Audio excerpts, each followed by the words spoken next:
va, mon gars Bruno? Ça va très bien, Thomas. La rubrique VOVF pour traduire et comprendre la parole politique. On en a besoin au quotidien et on vous en remercie. Une déclaration que vous choisissez, traduite en version française pour nous. Aujourd'hui, vous avez choisi de nous parler du Front National, un parti auquel vous estimez qu'il manque un cap politique. Oui, Thomas, vous m'avez demandé ce matin de choisir quelqu'un de rare dans les médias. Vous m'avez dit, pas un gars qui passe sa vie sur les plateaux de télé. C'est la raison pour laquelle j'ai choisi de vous parler ce soir de Florian Philippot. Pourquoi ? Eh bien parce que le vice-président du Front National était hier soir sur le plateau du Petit Journal de Canal+, et qu'il a apporté une réponse extrêmement intéressante à une question apparemment anodine. Rassurez-moi, vous n'êtes pas devenu de gauche quand même. Non, on n'est pas ni de gauche ni de droite. Vous savez, on a une sensibilité sociale. Voilà. Alors, J'ai déjà entendu ça quelque part. mais où ? Ni droite ni gauche. Ça me rappelle quelqu'un. Alors pourquoi cette réponse-là est-elle intéressante ? Eh bien parce qu'elle veut dire, en somme, nous, au Front National, on ne s'intéresse pas à la politique, on s'intéresse aux gens.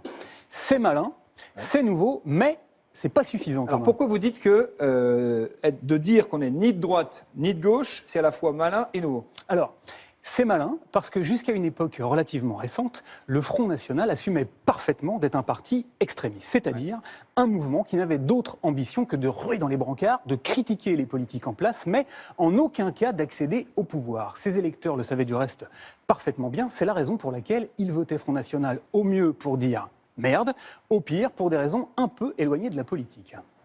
Vous avez voté Front National? Oui, pour m'amuser. Juste pour vous amuser? Oui, oh, parce que ça, je sais bien qu'ils ne feront rien non plus alors. Voilà, du coup, affirmer comme le fait Philippot que non seulement le Front National n'est plus d'extrême droite, mais qu'il n'est pas non plus de droite ou de gauche, eh bien ça revient à dire que le FN n'est plus un parti pour lequel on vote uniquement pour se défouler, que c'est bien une formation politique qui aspire à gouverner et qu'elle entend conquérir tous ceux qui votaient jusqu'ici, non pas pour s'amuser, mais bel et bien pour des partis de gouvernement qui soient de droite ou de gauche, et c'est ça qui est nouveau, mon cher Thomas. Donc nouveau et malin, mais vous dites aussi que c'est pas suffisant. Pourquoi? Alors, c'est pas tout à fait suffisant parce que ce qui manque au Front National, c'est ça. Boussole. Une boussole. Ouais. Un petit truc très malin hein, qui coûte pas très cher et qui est très pratique pour donner quoi? Un cap. Car quand on ne va ni à droite, ni à gauche, où est-ce qu'on va? Personne ne le sait.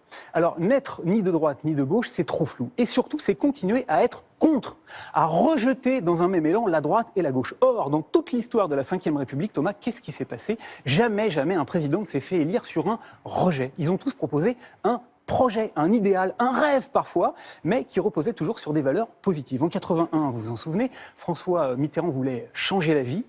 En 95, Chirac allait réduire une fracture. Une fracture sociale qu'il n'a jamais connue. En 2007, Sarkozy promettait de nous rendre riches. Travailler plus pour gagner plus. Et en 2012, Hollande voulait en finir avec le diktat des marchés et il avait même identifié son adversaire. Véritable adversaire. C'est le monde de la finance. Voilà Thomas, vous avez compris, hein, pour être élu président de la République, il faut donc être capable de formuler un projet. Débiner ses petits camarades, eh ben, ça n'a jamais suffi, il faut un cap. Et pour l'instant, le Front National n'allant ni à droite ni à gauche, eh ben, il n'en a pas. Il n'en a pas.